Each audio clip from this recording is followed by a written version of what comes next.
नमस्कार, मैं हूं तनु अरोरा और आप देख रहे हैं इंडियन न्यूज।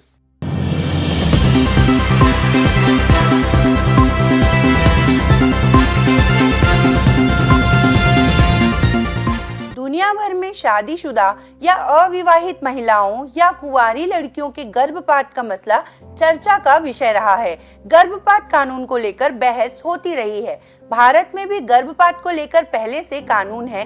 देश में गर्भपात का फैसला कई परिस्थितियों को ध्यान में रखते हुए लिया जाता है। हालांकि अविवाहित या फिर यौन शोषण की शिकार महिलाओं के लिए गर्भधारण कर लेना न सिर्फ शारीरिक रूप से बल्कि मानसिक रूप से भी असहनीय है। देश में 29 सितंबर को महिलाओं के पक्ष में सुप्रीम कोर्ट की तरफ से ऐतिहासिक फैसला सुनाया गया है। अदालत ने कहा कि देश की हर महिला सेफ और लीगल तौर पर अबॉर्शन कराने की हकदार है।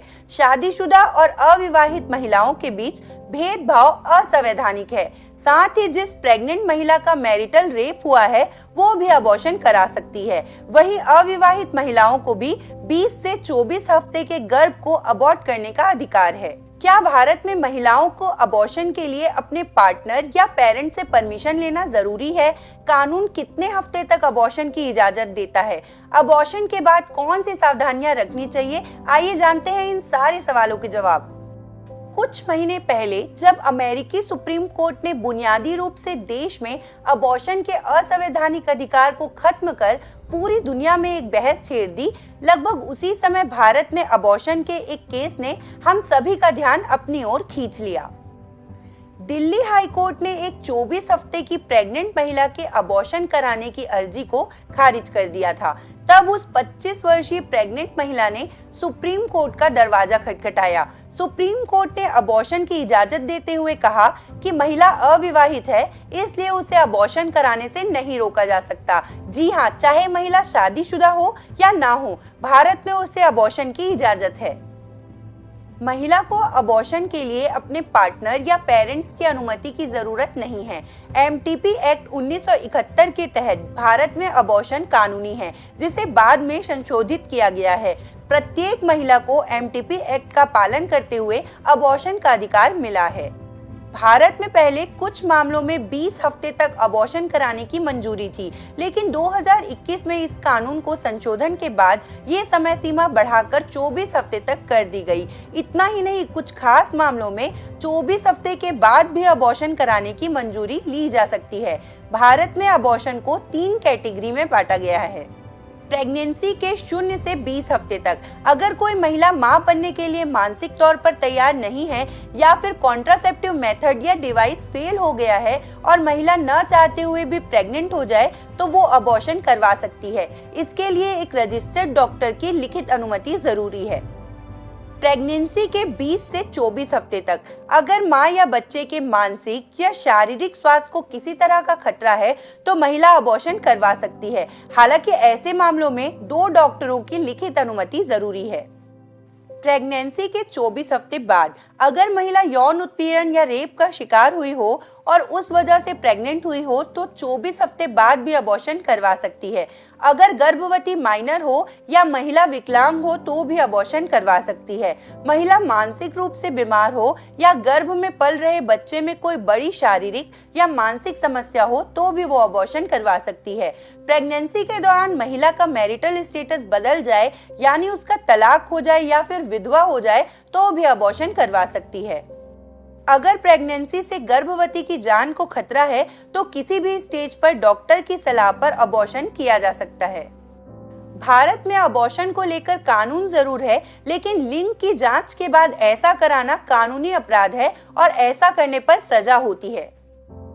अबॉर्शन का मतलब है अनचाही प्रेगनेंसी को खत्म करना। ये या तो एक सेफ अबॉर्शन हो सकता है, यानी कि महिला एक रजिस्टर्ड मेडिकल एक्सपर्ट से अबॉर्शन करा रही हो जिसके पास लाइसेंस है अबॉर्शन करने के लिए, और एक सेफ हॉस्पिटल में करा रही हो जो कि लाइसेंस्ड है अबॉर्शन करने के लिए। दूसरा अनसेफ अबॉर्शन जो कि गलत जगह पर और गलत एक्सपर्ट से कराया जाता है। अबॉर्शन करने के दो तरीके होते हैं। पहला होता है मेडिकल अबॉर्शन, जो कि दवा की मदद से प्रेगनेंसी के शुरुआती दिनों में किया जा सकता है। दूसरा होता है सर्जिकल अबॉर्शन, जो कि 6 हफ्ते के बाद किया जाता है, जब फिटस की हार्ट बीट आ चुकी है। यह एक मामूली सर्जिकल प्रोसेस होता है जिससे कोई कट नहीं लगाया जाता। अगर प्रेग्नेंट महिला heart problem, diabetes, asthma, anaemia जैसी बीमारी से पीड़ित है तो मेडिकल अबॉर्शन जानलेवा भी साबित हो सकता है। अबॉर्शन पिल्स लेने से पहले प्रेगनेंसी की सही स्थिति जानने के लिए डॉक्टर से जरूर मिलें। डॉक्टर सबसे पहले अल्ट्रासाउंड कराने की सलाह देते हैं, जिसके जरिए गर्भ का साइज देखा जाता है और साथ में यह भी देखा जाता है कि कहीं प्रेगनेंसी फैलोपियन ट्यूब में तो नहीं है। ऐसा होना जानलेवा साबित हो सकता है। अपने खान पान का ध्यान रखते हुए सामान्य दिनचर्या बनाए रखें। दिनचर्या में अधिक समस्या आने पर डॉक्टर को संपर्क करें और हाँ, अबॉर्शन के बाद गर्भ निरोध के तरीकों का इस्तेमाल जरूर करें। एक अनचाहा गर्भधारण तनाव और चिंता पैदा कर सकता है, खासकर तब जब कपल अविवाहित है। उसके पास सुरक्षित गर्भपात के लिए जानकारी या पैसों की कमी हो सकती है और यहाँ तक कि वे सुरक्षित तरीके से गर्भपात करवा सकने वाले एक डॉक्टर के पास भी नहीं जा सकते। दूसरा कारण यह भी है कि युवा अपनी पहचान नहीं बताना चाहते हैं या कागजी कार्यवाही नहीं करना चाहते, जो हॉस्पिटल में रहने और ऑपरेशन के लिए जरूरी होती है। इस बात को सबसे छिपा कर रखना उनकी सबसे बड़ी चिंता हो सकती है, इसलिए कई बार कपल या महिला इसको महसूस किए बिना गर्भधारण कर लेते हैं। वे गोलियों से खुद ही गर्भपात करने की कोशिश करते हैं या उन स्वास्थ्य केंद्रों पर जाते हैं जहां नियमों और प्रक्रियाओं का पालन नहीं किया जाता है। अबॉर्शन करने वाली महिला का नाम और उसकी पहचान को गुप्त रखने की बात कानून में कही गई है। ऐसा करना हमेशा महिलाओं में पेल्विक इन्फेक्शन, बांझपन, भविष्य की गर्भावस्था में यूट्रस का परफोरेशन और टूटने जैसी जटिलताएं विकसित होने का कारण बनता है। असुरक्षित गर्भपात के कारण होने वाले सेप्टिक, ब्लीडिंग और ट्रॉमा के कारण महिलाएं मर जाती है। इसलिए वास्तव में यह बहुत जरूरी है कि यौन रूप से सक्रिय couples MTP medical termination of pregnancy act के बारे में जानें, जो यह सुनिश्चित करता है कि सुरक्षित गर्भपात करने के लिए दर्ज की गई कोई भी जानकारी को गोपनीय रखा जाए। मुझे यकीन है कि ये जानकारी जरूर आपके लिए फायदेमंद साबित होगी। इसी तरह की और भी जानकारी के लिए देखते रहिए इंडियन न्यूज।